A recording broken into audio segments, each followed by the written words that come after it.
เชียงใหม่สืบสานเวลาผ่าน131 ปีน้ำไกลวัดพระบาทอุดมรุ่งเรืองน้ำตาเจ้าเนื้อบุญธรรมสาวคอยปวงเชียงใหม่ปกครอง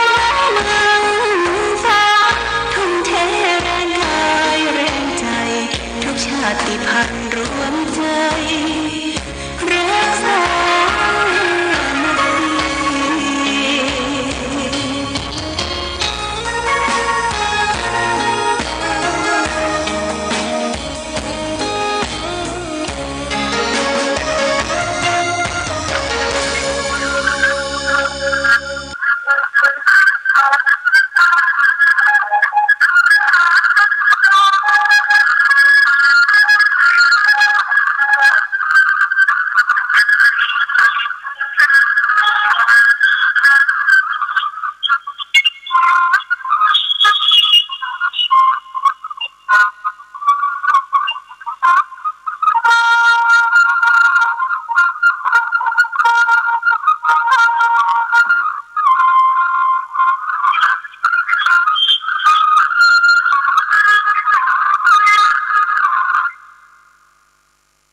รักษาสาธุชน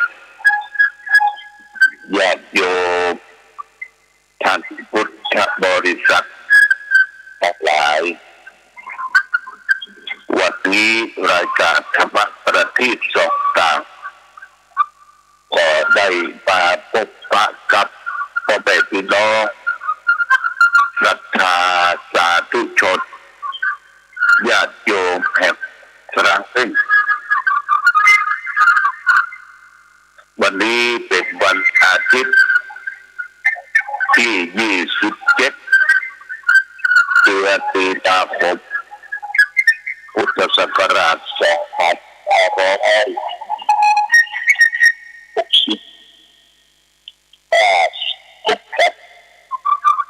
เดือน6 เดือนแรม10 ค่ำยัดยม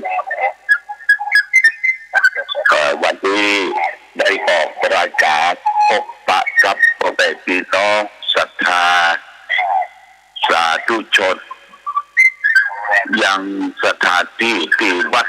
อมรคีรีกรุงเทพมหานครเพราะว่าในวันนี้แต่จะได้มีการไปร่วม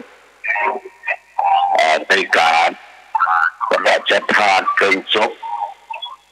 พระเดชพระคุณหลวงพ่อพระวิสุทธิเจ้าคณะหนเหนือที่วัดปากน้ำภาษีเจริญพอเวลาสัก8 โมง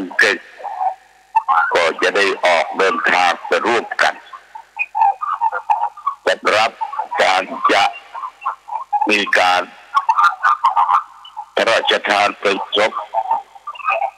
จะมีเวลาประมาณ17 นาฬิกา5 โมงเย็นญาติโยมนะไปถึง19 นาฬิกาสมเด็จพระเทพก็จะเสด็จที่เมรุหลวงวัดเทพศรินทร์กรุงเทพมหานครอาตมาภาพพร้อมโดยเจ้าคณะอำเภอแม่อายหลวงพ่อท่านพระครูวิธานธรรมโสพลได้ขึ้นเครื่องมาตั้งแต่บ่ายตะวันนี้ได้มาพำนักพักที่วัดอมรคีรีเชิงพระราม 8 บางยี่ขันธ์เด็ก กับวัดบางยี่ขันธ์และก็บัดสามารถที่จะได้ประชุมเพลิงได้พระราชทานเพลิงศพได้ทุ่มได้ต้องปิดต้องปอกก่อนเพราะว่าตัวเครื่องบินมันบ่มีในภาคค่ำในภาคกลางคืนเดี๋ยวก็จะได้ไปร่วมกันทำบุญอนุโมทนาถวายแด่พระเดชพระคุณพระวิสุทธิวงศาจารย์เจ้าคณะใหญ่หนเหนือที่วัดปากน้ำภาษีเจริญญาติโยมท่านสาธุชนทั้งหลายอากาศที่กรุงเทพตอนนี้ร้อนอบอ้าวญาติโยมนอนกลางคืนก็ต้องใจเปิดแอร์ทางวัดอมรคีรีก็มีห้องพักตีพักตีเช่าเป็นห้องเป็นฮับเป็นซัดเป็นส่วนเป็นศูนย์กลางของการมาพักผ่อนการมาไหว้บาสามาสักการะบูชาไหว้พระประสงค์หรือมาที่กรุงเทพมหานครที่จะต้องมาพักที่วัดอมรคีรีพระเดชพระคุณพระราชปริยัตยาภรณ์ท่านเจ้าวาดท่านเป็นคนดังภาคเหนือเขาอยู่ที่อำเภอสันทรายจังหวัดเชียงใหม่ได้สร้างวัดสร้างวาแล้วก็ได้สร้างศาสนบุคคลโดยเฉพาะอย่างยิ่งก็คือเรื่องภาษาบาลีได้มีพระเจ้าพระสงฆ์องค์เนรได้มาห้ามมาเฮียนประเรียนสูงประเรียนเก้าหลายตนหลายองค์อยู่ที่นี่ก็เป็นที่ไปมาสะดวกได้รับการปฏิสันทานต้อนรับเป็นอย่างดีญาติโยมทักษาที่ชนทั้งหลายพระเดชพระคุณพระวิสุทธิวงศาจารย์ท่านได้กำเนิดเกิดที่อำเภอสองพี่น้องจังหวัดสุพรรณบุรีอายุไขก็ได้84ยกเรียนคำ9ประโยคนะเป็นรองสมเด็จแต่ได้ปกครองดูแลคณะสงฆ์ทางภาคเหนือเอา18จังหวัดภาคเหนือที่เรียกว่าโหนเหนือท่านปกครองเวลามีการท่านก็ออกไปเป็นกำลังใจเป็นประธานให้แก่คณะสงฆ์วันนี้คณะสงฆ์โหนเหนือก็จะได้มากันจำนวนหลายร้อยรูปญาติโยมแต่ว่าเขาก็ได้มีส่วนร่วมที่จะได้มาสนองคุณตอบแทนคุณต่อครูบาอาจารย์ที่เป็นพระนักบุคครองเป็นพระนักเทศน์ท่านได้เป็นรองเจ้าอาวาสวัดบางพระภาษีเจริญเจ้าวาดนั่นคือเจ้าพระคุณสมเด็จพระมหารัชมังคลาจารย์ท่านก็ได้เสียชีวิตลงเช่นเดียวกันนะครับศพของหลวงพ่อสมเด็จพระมหาราชมังคลาจารย์เพิ่งจะยังมีการพระราชทานเพลิงศพเพื่อญาติโยมนะที่จะมีการพระราชทานเพลิงศพหลวงพ่อพระวิสุทธิวงศาจารย์รองสมเด็จที่วัดเทศรีในวันนี้ตอนเย็นญาติโยมก็เปิดโทรทัศน์ดูนะเวลาสักทุ่มหรือเวลาที่ข่าวออกเขาก็ดูข่าวจากบ้านการเมืองดูข่าวพระราชกรณียกิจของพระราชวงศ์ต่างๆที่จะได้ออกไปบำเพ็ญบุญกุศลญาติโยมทักษาทุชนทั้งหลายสภาพแวดล้อมหรืออุณหภูมิต่างๆความอ่อนดีมีตักกว่าบ้านเราในกรุงเทพอาตมาตื่นตั้งแต่ตี 5ก็อยู่ในห้องแอร์อยากอยู่ในห้องแอร์แต่เขาบอกเคยชินกับห้องแอร์แต่ห้องแอร์นี่มันก็อึดอัดพอสมควรจะต้องเปิดประตูออกมาทางหลักศาลาจัดบนโอ้พอเปิดประตูไปลมพัดออกมาจากแม่น้ำเจ้าพระยาจากวัดตลิ่งชันแต่จากวัดบางยี่ขันแต่อย่างมึงบางยี่ขันนะลมโซ่เย็นสบ ล้ถนนหลวงซิ่วเศร้าเสียงรถตลอดทั้งคืนแต่ก็สู้บ้านเฮาบ่ได้ญาติโยมบ้านเฮานี่เป็นธรรมชาติเป็นท้องทุ่งท้องกามีต้นไม้มีภูเขาเหล่ากามีเสียงนกเสียงกาเสียงไก่ขัดนี่เป็นธรรมชาติมันจะบำบัดคำว่าบำบัดทางเพื่อสุขภาพชีวิตร่างกายเรานี่มันจะดีขึ้นแต่ญาติโยมนะตื่นขึ้นมาได้ยินเสียงนกเสียงกาเสียงไก่ขันเสียงผู้คนห้องกันไปกาดไปลีมันชุ่มมันเย็นญาติโยมชุ่มเย็นเพราะฉะนั้นญาติโยมคิดว่าเขาอยู่บ้านอยู่นอกอยู่คนเดียวจะไปคิดว่ามันเก่านะญาติโยมนะมันบังเหงาเขามีวิทยุเครื่องฟังเพลงฟังธรรมะจากสถานีขึ้นสื่อข่าวก็ดีสถานีธรรมะขึ้นต่างๆก็ดีให้เป็นเพื่อนหรือฟังบ้างจากภารกิจการฟังธรรมะแล้วก็ลงมาตามตลาดต่างควงฟังยิ่งอย่างจัดโยมปลาจอกแจ๊กดูต้นไม้ดูการปลูกดอกปลูกดวงปลูกต้นปลูกนี่จอกแจ๊กเพื่อใจเรียกว่าออกกับร่างกายไปกับรับท่านที่พอมีกับรับจะไปจัดไปดีไปซื้อไปขายไปนักการนักมีหัวการทางการก็เป็นการดีญาติโยมเป็นการเคลื่อนไหวอย่างแม่สายลุกที่โกนบ้านเต่าหินเพิ่นก็บอกว่าลูกพ่อตื่นขึ้นมาต้องไปจัดไปดีเอาพักไปใส่เกลือไปนักการขายแล้วกลับไปซื้อหัวการทางการขายพ่อไปวัตถุการทำธุรกิจนะอยากยกทำธุรกิจทำการค้าขายทำการจ่ายแลกเพราะฉะนั้นสิ่งเหล่านี้มันเป็นชีวิต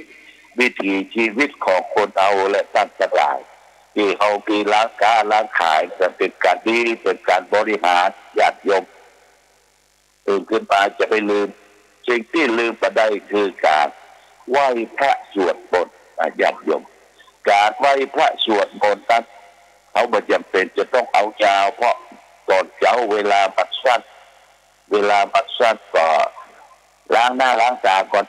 ล้างหน้าล้างตาครับชีชวีวันนุ่งผ้าเรียกว่าเหมาะสมไม่ใช่ว่าเอาชุดนอนมาไหว้พระไม่ใช่คือแต่งตัวมันเหมาะสมเกี่ยวกับการเข้าไปเฝ้าพระพุทธเจ้าล้างหน้าล้างตาปุกเป็นฟันคัดสีชวีวันเรียบร้อยแล้วทำจิตใจให้แคบชื่นเบิกบานอย่าไปโคดอย่าไปเกี้ยอย่าไปเก็บเอาจุดที่น้องอกน้องใจมาเตื้อเข้าไปไหวเข้าไปเคารพเข้าไปเฝ้าพระพุทธพระธรรมพระสงฆ์ก่อนแต่ญาติโยมตาได้ยิ่งอย่างพ่อสิ่งที่เราก็คือขึ้นตะโบสากจบญาติโยมตะโบตัสสะภะคะวะโตอะระหะโตสัมมาสัมพุทธัสสะตะโบนี่แปลว่านอบน้อมขอนอบน้อมแด่พระผู้มีพระภาคเจ้าพระองค์นั้นซึ่งเป็นผู้ไกลจากกิเลสตรัสรู้ชอบได้โดยพระองค์เองเสร็จแล้วก็ปาสรรเสริญพุทธคุณธรรมคุณสังฆคุณเริ่มตั้งแต่อรหังสัมมาสัมพุทโธภควาพอจบแล้วสวาขาโตภควตาธัมโมจบแล้วก็สุปฏิปันโตภควโตสาวกสังโฆระลึกถึงพระพุทธพระธรรมพระสงฆ์เสร็จแล้วก็ไหว้พระตั้งสงบจิตแล้วก็หยาดน้ำเพราะว่ายังกิจจิก็ได้ถ้าว่าบ่ได้ก็ตั้งอธิษฐานในใจข้าพเจ้าขอหยาดน้ำที่อุทิศส่วนกุศลแก่เทวบุตรเทวดาเทพารักษ์ที่รักษาบ้านจองของเรือนดาวที่อยู่ที่อาศัยรักษาตนตัวเขาและก็ญาติน้ำไปคือพ่อคือแม่ญาติโหโยติกาของเขาที่เป็นบุญเป็นกุศลที่เราจะพึงทำจะพึงทำไปก่อนที่เขาและท่านทั้งหลายที่เขาจะต้องประพฤติปฏิบัติต้องตามหลักการในการสักการะบูชาเกิดจากจิตใจของแค่เพื่อเบิกบานจากใจและญาติโยมได้ปฏิบัติกันไปแค่ว่าทุกวัน เป็นชีวิตเป็นเครื่องหมายของจิตใจแบบนี้เราได้ทำความดีแล้วความดีนี่คือทำที่ใจก่อนนะญาติโยมนะทำที่ใจเขาก่อนถ้าใจเขาดีทุกสิ่งทุกอย่างมันดีไปหมด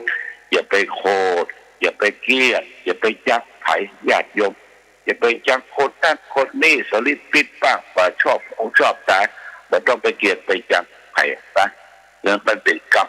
ของไผ่ของมันญาติโยมเขาคะแนนว่าตั้งหน้าตั้งตาสร้างสมคุณงามความดีทำความดีให้เกิดขึ้นดีขึ้นเกิดมาทั้งทีญาติโยมทำดีคือปัจจัยจะตายทั้งทีเพื่อได้ฝากดีเอาไว้ทำดีเพื่อลูกทำถูกไว้ให้หลานทำความชื่นบานไปกับประเทศชาติบ้านเมืองของเรานี่คือการปฏิบัติในเบสิกเบื้องต้นญาติโยมนะเราบ่ต้องไปอย่าเข้าวิปัสสนาไปที่ฮัตที่นี่ญาติโยมมันเสียเวลามันไปเสาะหาครูบาอาจารย์นี่เริ่มต้นทำที่ตัวเขาก่อนบ้านเขาก่อนก็ไว้ถึงคุณพ่อคุณแม่อย่าไปลืมนะคุณพ่อคุณแม่นี่เป็นฐานเบื้องต้นสำคัญของชีวิตคุณของครูบาอาจารย์คุณบารมีครูบาเจ้าศรีวิจัย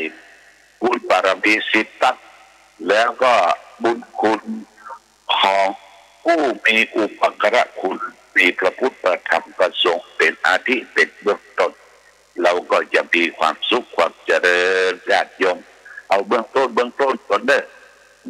อยู่ด้วยกันแบบที่แบบต้องเบิ่งพระอาศัยกันหน้านี้เป็นหน้าบุญญาติโยมเป็นหน้าบุญเดือนมีนานี่ปกติก่อนกาบมาเพื่อจะมีงานปล่อยหลวงปล่อยหลวงปล่อยน้อยกีดตานจะเปิดตีบัตรมาเจอมาบอกก็ไปกีดไปตามที่เขาจะทำได้นะญาติโยมไม่ต้องไปพวักพวดไม่ต้องไปปฏิเสธเรื่องการทำบุญเรื่องการกินการต่างไปเท่าที่ทำได้ญาติโยมแต่อย่างที่เราได้ทำกันวันที่22-23วันเกิดหลวงพ่อวันโยกชัดเจดีย์วัดพระบาทอุดมก็ผ่านพ้นไปด้วยความเรียบร้อยดีงามญาติโยมก็ทำได้ทุกท่านทุกคนทำได้ทำตามเจตนาศรัทธาของแต่ละท่านแต่ละคนอย่าไปปฏิเสธบุญครูบาอาจารย์เพิ่นสอนมาตั้งแต่ก่อนการว่าถ้าทุกเจ้าเพิ่นขึ้นไปบ้านถือว่าเป็นมงคลนะทุกเจ้าพระสงฆ์แต่ก่อนที่เพิ่นจะไปขอเมตตาญาติโยมสมัยก่อนโบราณแต่ทุกเจ้าขึ้นไปหาคนที่มีหลอกเข้าหลวงที่เป็นเศรษฐีตามบ้านตับจองเพิ่นจะไปปวารณาว่าขอเป็นเจ้าภาพสร้างตั้งสถานที่ครูบาอาจารย์เพิ่นก็บอกว่าทุกเจ้าขึ้นไปผู้อาจารย์ขึ้นไปโดยกรรมการวัดขึ้นไปโดยอย่าไปปฏิเสธบุญแต่ไปปฏิเสธบุญคือกำลังใจเพิ่นอย่าทำอยู่เด้อแต่ว่าทำบ่รู้วันใดถ้าพร้อมแล้วอย่าไปทำอย่าไปปฏิเสธบุญญาติโยมบางคนนี่หั่นซองขาวแต่เลื่อนมาทำละกาปฏิเสธไปบุญญาติโยมที่การกินก็การกินการเลี้ยงคอเลี้ยงไส้เขายังบะเวทบ่ว่างบ่เว้นต่อปฏิเสธนะญาติโยมการกินการบริโภคเขาบุญนี่เป็นอาหารนะเป็นอาหารที่ชะโลมจิตใจเขาเพื่อมันมีความสุขให้ญาติโยมความสุขภัยทักบุญก็จะได้มีความสุขอิ่มเบิกบานจิตใจนี่บุญไปเป็นมหากุศลอันยิ่งใหญ่เป็นบารมีที่เราจะต้องสร้างต้องสม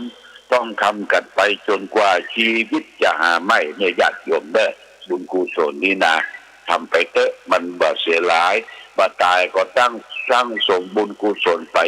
จนกว่าชีวิตเราจะหาไม่ญาติโยมท่านสาธุชนทั้งหลาย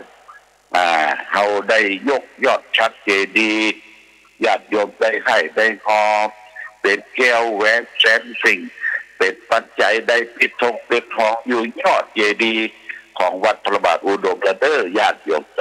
ะได้ภูมิใจกันผู้คนตาต้อยก็ได้ตาตักก็ได้ตามเจตนาแล้วเราก็ได้ช่วยกันจัดการผ่านพ้นไป และงานต่อไปงานสำคัญก็คืองานประเพณีสงกรานต์เดือนหน้าเนี่ยนะสงกรานต์ปีใหม่ญาติโยมก็เตรียมการหาพ่อหาแม่ฟังเทศน์ฟังธรรมคนทรายเข้าวัดคนทรายเข้าวัดหาวัดที่เพิ่นสร้างแต่ใหญ่ๆเพิ่นก็ต้องการทรายนี่เข้าไปใจที่ญาติโยมเวลาไปวัดไปวาไปเหยียบไปย่ำเอาหินเอาเม็ดหินเม็ดทรายออกจากวัดจากว่าเพิ่นถือว่ามันเป็นสิ่งดีนะเขาต้องใจที่ทางวัดพระบาทอุดมนี่แต่ว่าก็มีคนโทรศัพท์คุณหวนสุทธเสนาว่าหลวงพ่อทรายนี่รับเท่าใดมาถามหลวงพ่อก็ว่าแล้วก็ต่อจ่ายไปหาเจ้าของบรรทุกเจ้าของทรายเจ้าของร้านเพิ่นบอกว่ารับละ 1,800 บาท 1,800 บาทแล้วก็มีคนรับเป็นเจ้าภาพทรายเป็นลำนะจึงอย่าไปกองไว้ที่หน้าศาลาการประเรียนแต่ญาติโยมเป็นกองเจดีย์ทรายใหญ่เอาไปกองให้ก่อนก็มีคุณหวนสุทธเสนา1 ลำ 1,800 บาทคุณมนพแล้วก็คุณ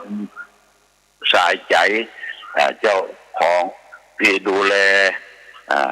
มูลนิธิสำนักวิปัสสนาก็ดูเหมือนจะได้คนละลำอันนี้ก็ได้ชื่อได้อย่างตัวพ่ออยู่ที่กรุงเทพอยู่มันผู้ก็จะประกาศให้ทราบโอดสาธุใครมาได้ไปก็ไม่ต้องไปโขดญาติโยมไปตักเอาทรายที่เป็นกองนะแล้วก็บูชาเอาเด้ออาจจะคู่ละ10 บาทคู่ละ20 บาทก็ได้เอาไปแต่งกองเจดีย์ทรายทางท่านพระครูประจักษ์ตลอดถึงคณะกรรมการว่าก็จะได้ขึ้นไปแต่งกองเจดีย์ทรายวันเนาวันเต้าวันพญาวันเขาก็เอาจ้อเอาตุงเอาตัวเปิ้ล12 ราศีเป็นจ้อเป็นตุงไปปักไว้ญาติโยมนะอันนี้ใกล้จะถึงปีใหม่สงกรานต์จะไปจัดตามทรงตามสายตามอันอย่างต่างๆก็เตรียมตัวเตรียมใจทรายนี่เป็นสิ่งที่หนักเหมือนกับเม็ดหินเป็ดทรายมันอยู่ไปทั่วนะญาติโยมสาธุชนเอาละญาติโยมวันนี้ได้มาพบวันที่เราได้มาทำบุญเป็นวันเกิดหลวงพ่อก็ดีทำบุญยกยอดชั้นก็ดีไปยังมาได้ของที่ระลึกก็มีลูกชายพระเจ้าหลวงกับลูกหลวงพ่อกับยาหอมได้ก็ได้รับเมตตาจากห้างหุ้นส่วนจำกัดโชคยิ่งเจริญคุณวีนาพองอมรพงศ์ต้นตาลยานหอมไป500 กล่อง500 ชุดญาติโยมจะได้มอบมันปันหื้อเด้อพอโควิดมันจะหายไปจะไปเอวเมืองฝางไปไหว้พระเจ้าฝางพระดังสามผิวไปบ่อพ่อน้ำบ่อสาวาไปพบพระหลวงพ่อก็จะได้แจกของรางวัลปันหื้อญาติโยมท่านสาธุชนทั้งหลายเอาละวันนี้รายการธรรมะประทีปส่องต่างได้มาพบศรัทธาญาติโยมท่านสาธุชนทั้งหลายขอให้ท่านทั้งหลายจงตั้งอกตั้งใจทำคุณธรรมทำความดีด้วยการเฮือตาด้วยการรักษาศีลด้วยการปรับแต่งเจริญภาวนาเพื่อได้อยู่ดีมีสุขกันทุกผู้ทุกคนสุดท้ายขออ้างเอาคุณพระศรีรัตนตรัยเป็นคุณพระพุทธเจ้าคุณพระธรรมคุณพระสงฆ์เทพาอารักษ์สิ่งศักดิ์สิทธิ์ที่เราเคารพนับถือจงดลบันดาลให้ศรัทธาสาธุชนญาติโยมทุกท่านมีความสุขความเจริญประกอบไปด้วยจตุรพิธพรชัยทั้ง4 ประการคือมีอายุวันนะสุขภาระมีปฏิภาณพันธสารสมบัติธรรมสารสมบัติทุกทิวาราธิการเหมือนกันทุกรูปทุกท่านทุกคนโดยเถิด